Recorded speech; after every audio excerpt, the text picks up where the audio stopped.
Recording.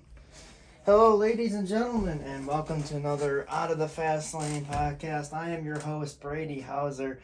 On today's show, we have Beau Ballard joining us in a little bit. Beau Ballard runs the number 15 Pro Stock. I'll get him on in a little bit. But it's been about 3 to 4 weeks since I've posted a video on here, so I figured I'd just give you a brief rundown of how everything went down in Volusia. Went to 9 of the 14 races down there that they had. Interviewed 28 different drivers, which is amazing. A lot of drivers that I never would have expected to ever interview in my life.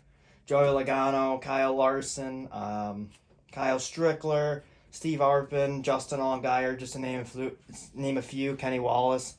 Those videos are all on this channel. Just make sure you guys go back and click that. All you guys got to do is just go back, click on my profile page for my channel, go over to the video column, start swiping up, and you should be able to see all the interviews I have. The one with Kyle Larson is definitely skyrocketed on the channel, and same with Joey Logano, which was pretty. Those are probably the two coolest interviews I've done, but I think it was pretty cool making friends with Logan Schuhart down there. He was very cool, sprint car driver. Justin Haley, Justin Allgaier, Steve Arpin, a lot of couple former NASCAR drivers and some current NASCAR drivers. Thought that was very cool. But we also, when we just got back from Volusia a couple weeks ago, and we just last week we ended up finally dropping our merchandise on Facebook. There is a hat right there, and then of course I'm wearing one of the shirts. And then there's other stuff on there. There's a windbreaker, quarter zips. You name it, it's on there. There's different colors for the polo shirts. I got stickers up for sale. And then shout out to Daniel Sanchez. He made these awesome business cards just the other day. And they came out really well. So shout out to him. And just DM either me or my mother for merchandise. And if you guys want merchandise, all you gotta do is DM us. We'll probably answer you right away. Daniel Sanchez. I'm gonna give him a shout out. He's a race car driver. Drives an IMCA UMP Cup modified. He runs number 463 blue and green race car. He will be racing at Bristol next week. I met him down at Volusia. Very nice kid. Very, very nice kid. Me and him kind of connected pretty well. And he contacted me last week asking me if I needed anything graphic design-wise done. And I reached out to him with the business cards, and he was able to hook me up with some business cards. And there's about 500 in this box, so that's very helpful. If you need any graphic designing and you want somebody that can do it for an affordable price, all you gotta do is contact Daniel Sanchez. He's very good with what he does, and just tell him I sent you there, and he will probably give you a deal. And so that's pretty cool. That was pretty cool of him to make. And then of course the Volusia experience was awesome. But I just read literally 10 minutes ago, and I'm sure a lot of people haven't really known this yet. It just got released literally, like I said, 10 minutes ago. Jessica Friesen's going to make her first ever truck start at Bristol next week. So best of luck to her. She's a local driver, wife of Stuart Friesen, and driving the Helmar number 62 truck for Chris Larson. So that'd be awesome to see her on the racetrack. Hopefully she can represent the Northeast well. And then, what else I see? I read that couple drivers got some new rides for this year as well that I've been reading. I don't really know them for the top of my head. Danny Buck is going to run the 357 Norms car. And then there's a couple other people that do some certain things that are going to be racing this season. It's going to be cool that have been on the show. So we'll keep that. I don't know what they're doing down there. My dad and somebody are doing some construction downstairs. You might hear a little noise. Not very big, but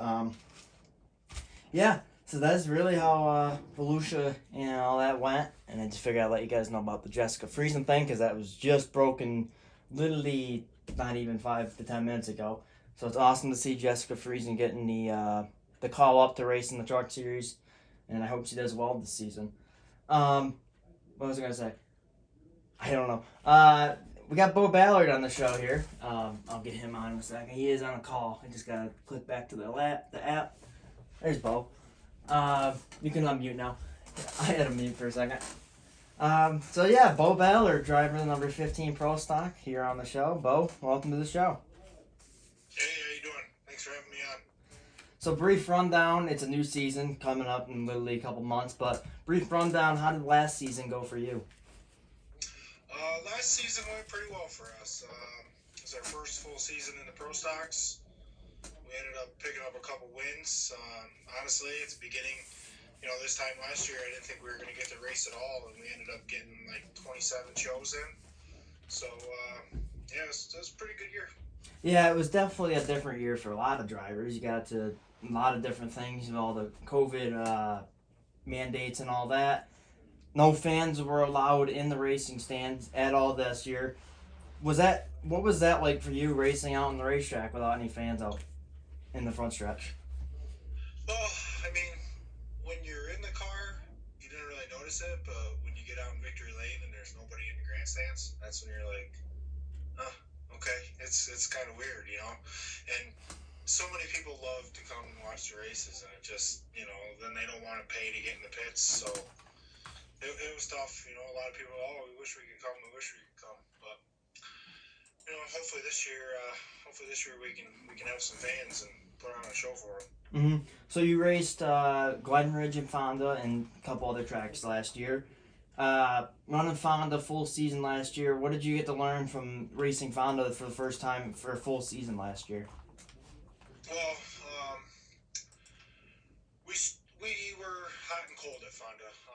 I started racing at Fonda in 2006 in the IMCA cars, and this is my first full season back there since 2008. But some nights we were good, some nights we were bad, but we figured out we struggled mostly in the slick, but we changed some things toward the end of the year and made the car a lot better. Our best run of the year down there was probably the Hondo, and we battled side by side with Nick for quite a few laps. He ended up getting it from us, but a couple untimely cautions. I think that might have went a different way. I think we might have had that one. Mm-hmm. So Hondo Classic, obviously a very prestige race for a lot of the pro stock drivers. What's it mean getting a race in honor of the Hondo Classic? What's it mean in honor of what's his name? That's on me. I'll get back to that. What's it mean to get to race the Hondo Classic for you? It's probably the biggest pro stock race of the year. Guys come from the Valley, they come from Malta, Fonda, the Ridge cars. Everybody's there, and it's not even. It's just being able to put your name on that trophy. I grew up watching Hondo race in the pro stocks, and it's just something special about winning races like that are in memory of somebody, and your name is forever engraved on that if you get it done. Mm-hmm. So, racing with Nick Stone, obviously Nick Stone is by far one of the best pro stock drivers around, and he started out with the new body last year. Are you knew anything about like this new setup that he's running with the new body that he ran last year or anything like that? We're working on it. We got ourselves a new car for this upcoming year, and we're making a switch to the coils as well. I never raced on leaf springs like the pro stocks have, and I've always ran on coils in the IMCA days. So I think we're gonna be better on the coils than we were on the leaf springs. We just have so much more experience on them, and I think it's definitely gonna help our program. Mm-hmm. So you mentioned your IMCA days, but before that, what really did get you started into racing? I know your dad is the great Danny Ballard, so that probably was a big a big influence. What was how did you get into a race car? What was that moment like? How did that all come together? Well, you said it. Everybody knows who my dad is.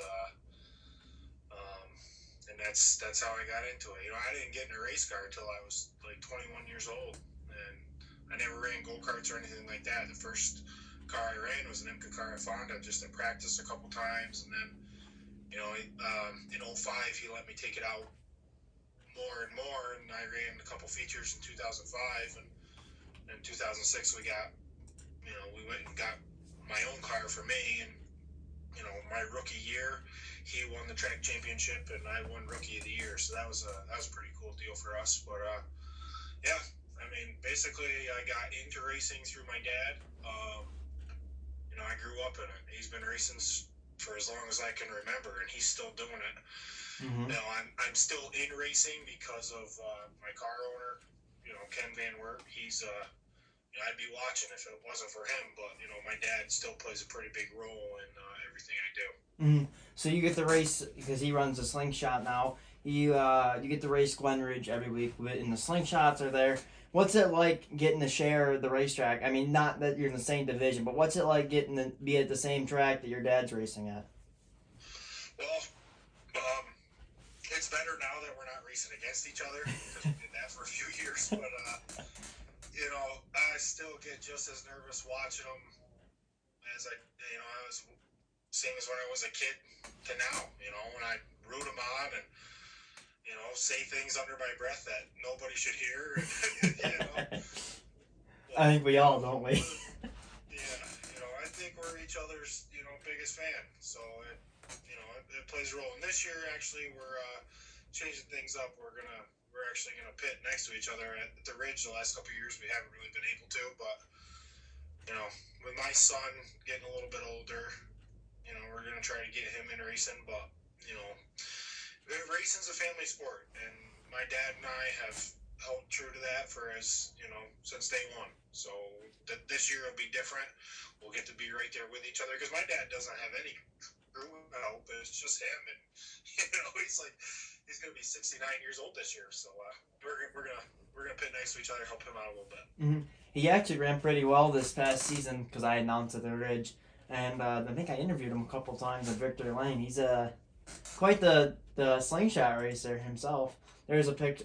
Everybody here's a picture of him and Danny and Beau right here.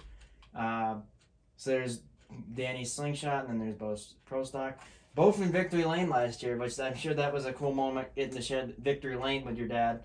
Him coming down to Victory Lane to celebrate with you. I'm sure that was a pretty cool moment for you. I mean, winning on the same night that's pretty cool. That's definitely a first for us. So hopefully we can do that a couple times in 2021. But that was definitely a special night. Mm-hmm. So how many racetracks have you gotten to race at in your career? Well, we added a couple more to the list this past season with Wheatsport and Albany, Saratoga.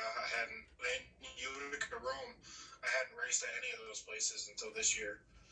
I've run Outlaw Speedway out in Dundee. I've run 5 Mile Point, Thunder Mountain, Fonda, Glen Ridge. There's probably a couple in there I'm missing, but we've hit quite a few of them in the Northeast. Mm-hmm. Skyline Raceway. Yeah. I've raced at a few. Mm-hmm. Won at quite a few of them, and had some top threes at the rest. Mm-hmm.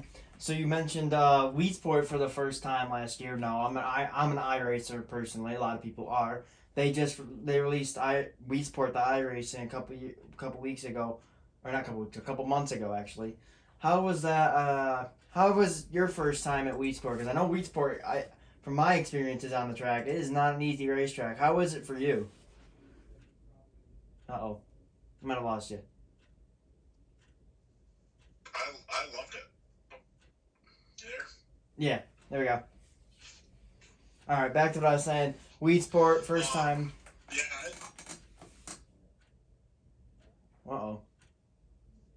Yeah, Wheatsport is awesome. I mean, it's like a bigger version of Glen Ridge as far as I'm concerned. The shaping, the banking, and we got in a little bit of a tangle early on, but we had a pretty fast race car there, and like it. I can't wait to go back. I think we got a 50 lapper there on 9/11 this year, so that'll be cool. I know that. I know Wheatsport has got quite a few cool shows this year. World of Outlaw sprint cars are going to be back there this year. Everybody that's watching. So if you guys need to go on their website, maybe I'll get some tickets for that. That'll be an event you want to see. World of Outlaw is probably one of the greatest shows on dirt, and it says it in the name, greatest show on dirt, and I can't disagree with that. Wheatsport is an awesome racetrack. I struggle personally on iRacing. It ain't easy on an iRacing car. It's like you got to really turn the wheel and all that. It ain't that fun. It's like whoa, and then eventually somebody will put you in the outside wall, and then you're flying into the air, and it's a lot harder in the virtual world than real life world. Keeping on the subject of iRacing. But it's nice. Yeah.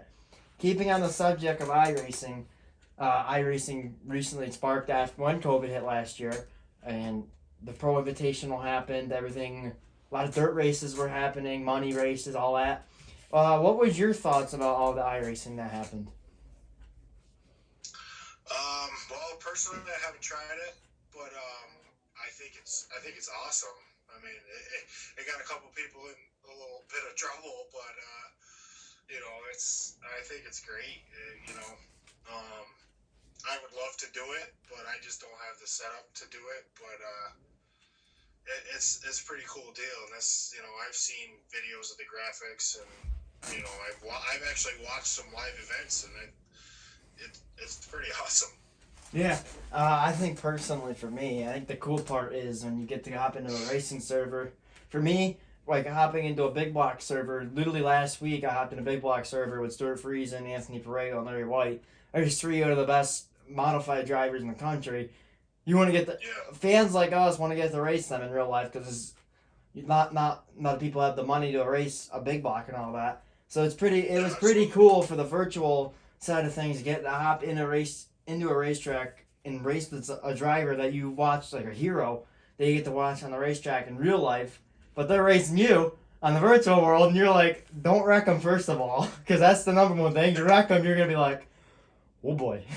But the second part, I mean, it's just awesome getting to race them guys because they're very vocal, very loving to their fans, and I think that's just the cool, unique part about iRacing is getting to race with some of the people that you get to see race in real life. And just you get to meet them. Like I've meeting so many new people over this past year. You and me are just meeting now, which is first of all nice to meet you. And it was definitely cool when you get to hop in a racing server and like now knowing these guys in real life, getting to race them and stuff. It's pretty awesome getting to race with them, even though it's a virtual race. It's definitely pretty awesome. I gotta say. Yeah, I mean, guys like William Byron, like that's how they were discovered. Is through iRacing. That's where Dale Jr. met William Byron. So the opportunities, it's crazy to think that it's possible, but you never know. I look at Timmy Hill and like how he literally ran with the bare minimum. He ran with a gaming laptop like I have right here, and a plastic wheel that he probably got from Walmart, and was beating all them guys that were in the $10,000 sim rigs. I think that's probably one of the. I watched him on his little computer, and he whoops them. He was really good at it too. He's a heck of a racer, and I think the one story that I read was Dale Jr. actually offered Timmy Hill a $50,000 rig. Timmy Hill declined it and said, "I like what I got. Nope, I don't need this. I don't need this big thing in my room." So I thought that was pretty awesome. 3 TV screens and yeah. Surround view. Mm-hmm. So back to your IMCA days, you got the race Fonda, like you said, full time. What's the difference between an IMCA car and Pro Stock? How do they handle like? Are they kind of like alike? Do they handle similar, or are they both very different in different aspects? They're completely different animals. A good handle in Pro Stock isn't as good as a bad handle in IMCA. They got a much better front end geometry on them. The biggest downfall of the IMCA car was the tires. I mean, they just have rock hard, 8-inch tires that you can have all the motor in the world, but if you can't put it down, you're not going to go anywhere. But there was so much more adjustability in those cars. They were advanced in technology than what the pro stocks are. You know, I'm sure you've heard of like the Super Nationals with Boone. The Summer You know, Nationals. everywhere else in the country, those style cars are modified. Yeah. You know, so you know, there's guys with Stewie's budget and you know all the big block budgets in the rest of the country running IMCA and UMP cars, but they pay more everywhere else as well. But they're pretty awesome race cars. I mean, I miss them. I wish they had faded out like they have. But I also think that we've come into our own with the Pro Stock. I mean, the Pro Stock is 500 pounds heavier than the IMCA car is, and you know, fenders versus open wheel and so on and so forth. But you know, I think we've made a pretty good adjustment with the Pro Stocks. I think we hit the ground running this year, and you know, if nothing else, we opened some eyes winning some races. You know, with our first year in the first full season in the car.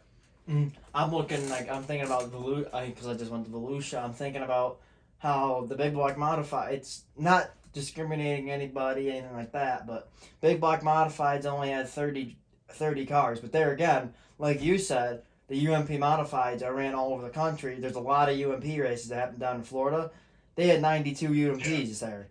Big block modifieds are coming from the Northeast. That's a haul, and it was not as like fan favorited there. The UMPs definitely put on a show because they had 92 of them, and I will say UMPs they do put on a show. I like you said, they definitely faded away from the Northeast area. They're not as popular up here. I know they run down at Penn Can and a couple other tracks down there, but other than that, I would definitely, if it was up to me, if I was a track promoter, I would bring the UMPs back. I think the UMPs honestly put on a great show whenever they're around or whenever I get to see them. So. I mean, UMP, but don't get me wrong. Pro stocks have definitely put on a show this past couple of years. I mean, a lot of people have been like even Jay Severson, the announcer at the Ridge and Fonda and stuff like that. He even said that the pro stocks honestly are probably the best show in the Northeast besides the big blocks, and I can't disagree with him. Yeah, I mean, I think you know the division. That's one of the biggest reasons we went to a pro stock. We would then toss the idea around and go in sportsman, but you know there's so many sportsman cars.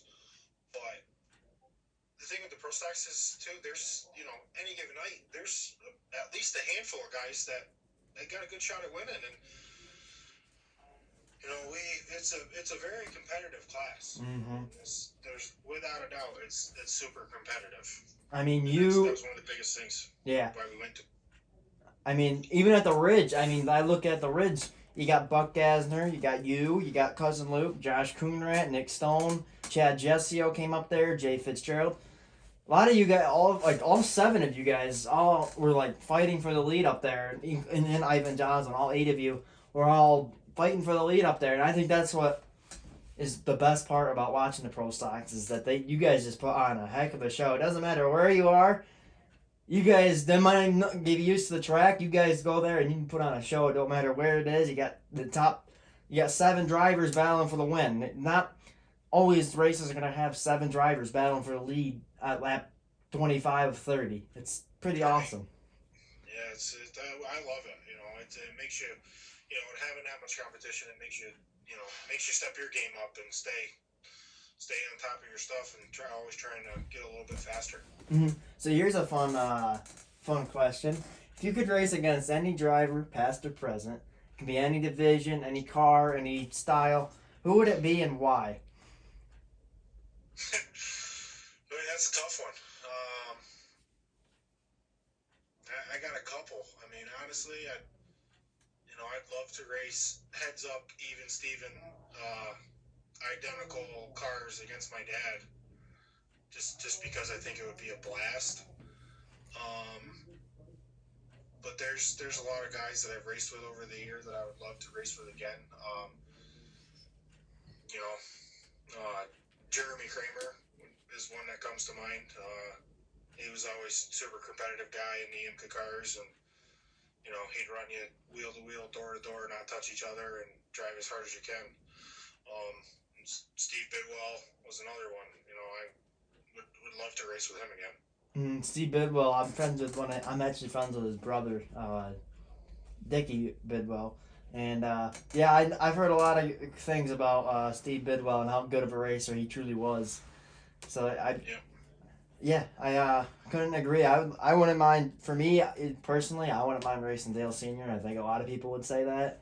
I mean, Dale Sr. is by far one of the greatest drivers that's ever stepped in motorsports, and just was so well liked by everybody.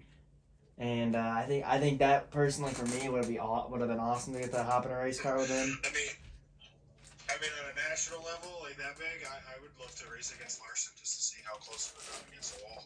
Oh yeah, we should get. This is what we should do. We really should look into getting Larson in a pro stock.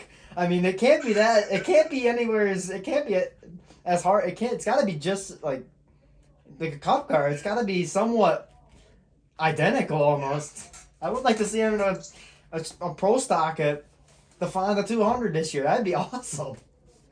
The guy, he can drive anything. Doesn't matter what you put him in. Yeah, let's be real. First time in a late model, he went out and won at Charlotte. So I mean, Port Royal they won. I mean, you can't. There's not many people that can do that. So yeah, that's impressive. That interview with me and Kyle Larson is up on YouTube, by the way. Go back and look at that. All right, this is a fun question. You ran the number 15 since your IMCA days. Is there a backstory behind why you raced the number 15?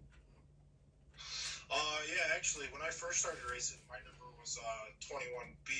My dad's 22M. I went to the 21. But the number 15 is actually when I started driving for my car owner, Ken Van Wert. That was always his number, and that's just the number we went with. And that's just my number. I've won more races with it than the 21. I've won a track championship with it, and we're just gonna keep rolling with it. Mm-hmm. It's gave us our own badge with the 15. Mm-hmm. So I don't want to keep you here all night, so I'm gonna ask you two more questions. What are some dream tracks for you you'd like to hit and race and get to race at? Name a few.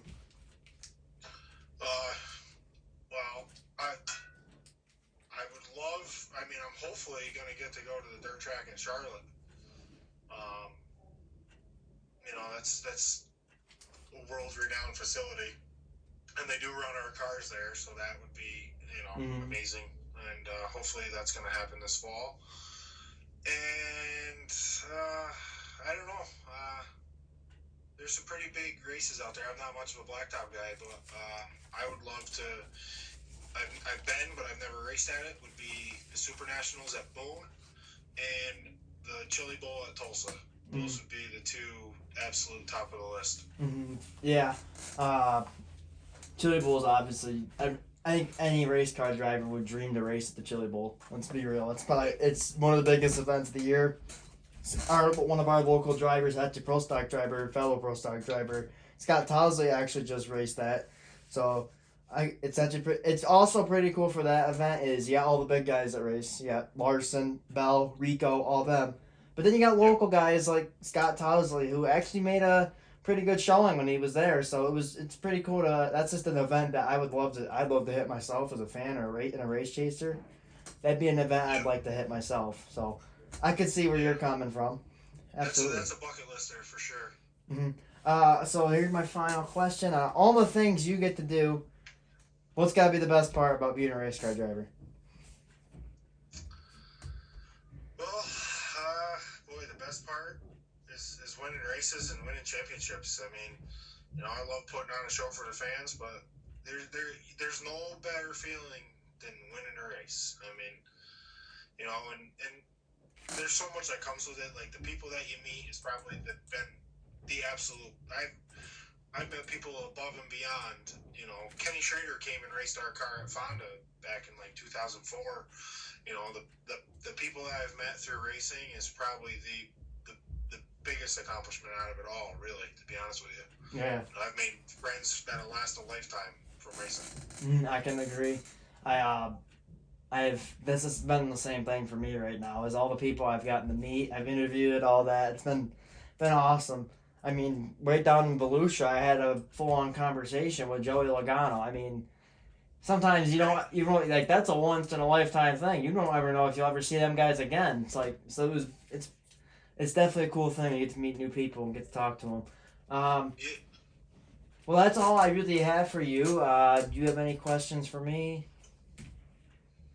You still gonna be at the Ridge this year?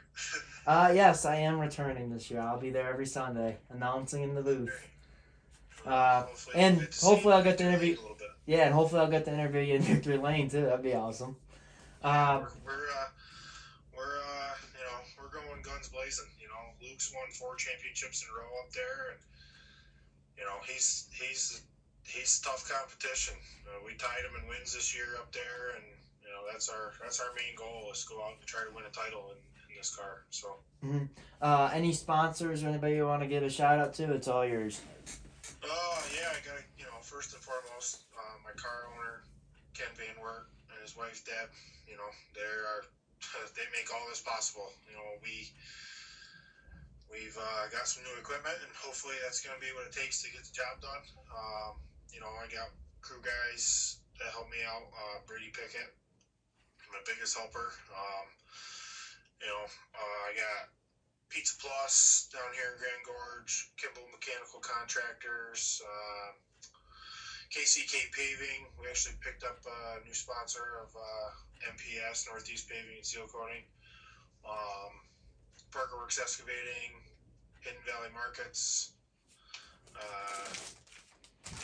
There's a bunch of people that help us out. Cousins Restoration. I can go on and on. We got a lot of people that help us, but that's what it takes. You know, at the end of the day, gotta have people backing you to keep these things going. Speaking of backing you, this year I don't know. If I see you, I'll give you a couple of these. You can throw them up on your race car. They're my own sticker for my channel.